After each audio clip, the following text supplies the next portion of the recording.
드디어 피벗이 올까요? 우리 시간으로 9월 19일, 현재 시간 18일, 미국 FOMC 연방공개시장위원회에서 기준금리를 결정합니다. 드디어 금리를 인하할 것이라는 의견이 대다수고, 금리를 한 번에 0.5%포인트 내리는 빅컷을 할 수 있다는 관측도 있죠. 이번에 기준금리를 인하한다면 2022년 3월 금리 인상을 시작한 후 2년 6개월 만에 통화정책이 전환됩니다. 역사의 새로운 한 페이지를 쓸 수 있어요. 우리나라가 페드의 금리 인하에 촉각을 곤두세우는 이유 여러 가지 있지만 크게 두 가지죠. 하나, 그럼 한국은행은 언제 기준금리를 내릴 것인가? 둘, 그래서 증시는 어떻게 될 것인가? 오늘은 페드가 금리 인하로 돌아섰을 때 벌어지는 일들 가볼게요. 한국은행이 기준금리를 도입한 건 1999년 5월입니다. 깔끔하게 2000년부터 현재까지 미국과 한국의 기준금리 추이 그래프를 그려봤습니다. 미국은 금리 상단 기준이에요. 2000년 이후 페드가 기준금리를 대폭 인하한 금리 인하 사이클은 3번입니다. 첫 번째, 2001년 닷컴 버블 붕괴죠. 의식주 블랙먼데이 편에서도 살짝 다뤘는데요. 기술주들이 폭락하면서 증시가 맥을 못 추고 미국 경기 침체 우려가 커지던 때였죠. 이때 기준금리가 2000년 말 6.5%에서 2003년 6월 1%까지 떨어집니다. 페드는 2001년 1월 빅컷을 하면서 금리 인하의 포문을 엽니다. 이때를 시작으로 5월까지 빅컷만 5번을 하는데요. 연초 6.5%였던 금리가 8월 3.5%가 돼요. 심지어 1월과 4월은 예정이 없던 긴급 금리 인하였습니다. 왜 이렇게까지 했느냐? 아시겠지만 페드 통화정책의 목표는 두 가지죠.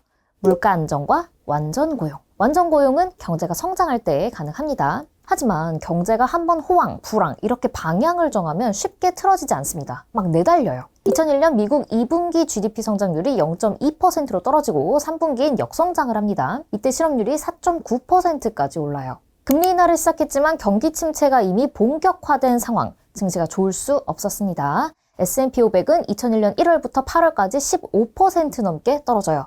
금리 인하가 호재가 아니라 경기 침체를 알리는 신호탄이 된 거죠. 한은은 페드보다 한 달 늦은 2001년 2월 금리 인하를 시작합니다. 한은은 물가 안정이 최우선 목표인데요.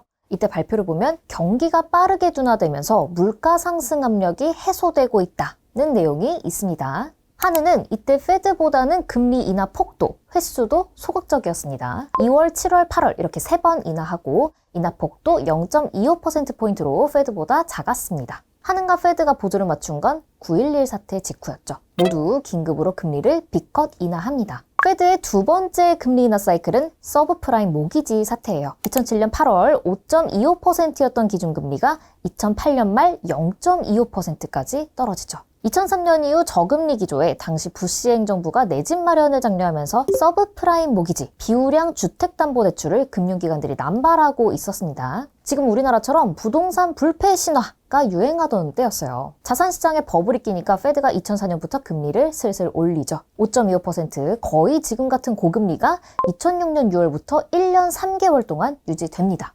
연끌족들이 서서히 무너지죠. 모기지 연체율이 상승하고 대출회사가 파산하기 시작해요. 금융위기 조짐에 실업률까지 급등하니까 2007년 9월 페드가 빅컷을 또 합니다. 2008년 1월에는 긴급 금리 인하를 하고요. 이후로도 쭉쭉 내려서 4월 2%까지 떨어집니다. 그래도 서브프라임 모기지 사태를 못 막죠. 9월 리먼 브라더스가 파산 신청을 합니다. 당시 미국 역사상 최대 규모의 파산이었어요. 이때 생각하면 요즘 우리나라 은행들이 대출 규제 조이는 게 꼭 나쁜 것만은 아니죠. 어쨌든 10월 페드가 긴급 금리 인하를 또 하고요. 12월에 역대 최저금리인 0.25%를 찍죠. 한국은행은 초반에 좀 다른 길을 갑니다. 미국이 긴급 금리 인하하고 할 때 금리를 올려버려요. 2008년 8월은 미국에서 이미 금융회사들이 무너지면서 글로벌 금융시장이 출렁일 때예요. 이때 하는 발표를 보면 이런 상황 알고 있다. 그렇지만 고유가 등으로 우리 물가가 오름세기 때문에 인플레이션을 막기 위해 금리를 올린다라고 되어 있어요. 이때 한국 물가 상승률이 5%대였거든요. 하는 제일의 목표는 물가 안정이니까요. 물론 리먼 브라더스 파산 이후에는 미국을 따라갑니다. 이때도 금리 인하가 증시를 바로 살려내진 못했어요. S&P 500이 2007년 10월 고점 대비 50% 넘게 폭락하고요. 2009년 2월에나 살아납니다. 코스피도 한은이 금리를 인한 2008년 10월부터 이때까지 거의 20% 떨어져요. 마지막 금리 인하 사이클은 미중 무역 분쟁과 코로나19 사태입니다. 이때는 경기가 침체되나 싶을 때 금리를 선제적으로 내리는 보험성 인하를 했습니다. 2019년 7월 제롬 파월 의장이 이끄는 페드가 기준금리를 0.25%포인트 내려요. 이때 미국 경제 성장률이 2%대로 나쁘지 않았지만 트럼프 행정부에서 미중 무역 분쟁 기조가 뚜렷했죠. 경기 둔화 위험에 선제적 대응을 한다면서 2019년 하반기에만 금리를 3번 내립니다. 효과가 있었죠. 글로벌 경기 둔화다 얘기가 많았지만 미국은 경제 성장률이 떨어지지 않았고요. 실업률도 3.5에서 3.6% 완전 고용 가까운 상태를 유지합니다. 코로나19 같은 예상치 못한 사태에서도 파월 의장이 선방했다는 평가를 받았죠. 페드는 코로나 확산 초기인 2020년 3월에 긴급 금리 인하를 하고요. 이때 FOMC 성명에 미국 경제를 위해 모든 수단을 총동원하겠다는 강한 문장을 넣습니다. 그날부터 뉴욕 증시가 폭등을 하죠. 2021년 말까지 1년 9개월간 상승장을 이어갑니다. S&P 500 100% 넘게 뛰고요. 코스피도 역대급 상승장을 맞았죠. 한은은 이번만큼은 금리를 미국보다 빨리 내렸습니다. 그래봤자 2주 정도긴 했지만요. 미국보다 먼저 내린 것은 과감한 선택이었는데 이유가 있었어요. 일본이 당시 반도체 수출 규제를 하는 바람에 주력 산업이 타격을 입으면서 국내 경기 둔화 우려가 더 컸던 거죠. 코로나19 때도 한은은 페드와 위기의식을 공유하고 금리를 0.5% 사상 최저 수준으로 내립니다.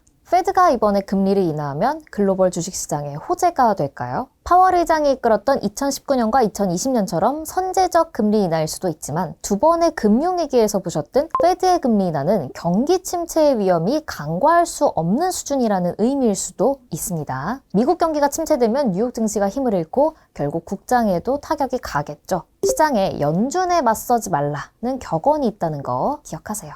오늘 영상 좋으셨다면 좋아요, 알람, 구독 설정 해주시고요. 궁금한 점은 댓글로 남겨주세요. 그럼 다음 시간에 만나요.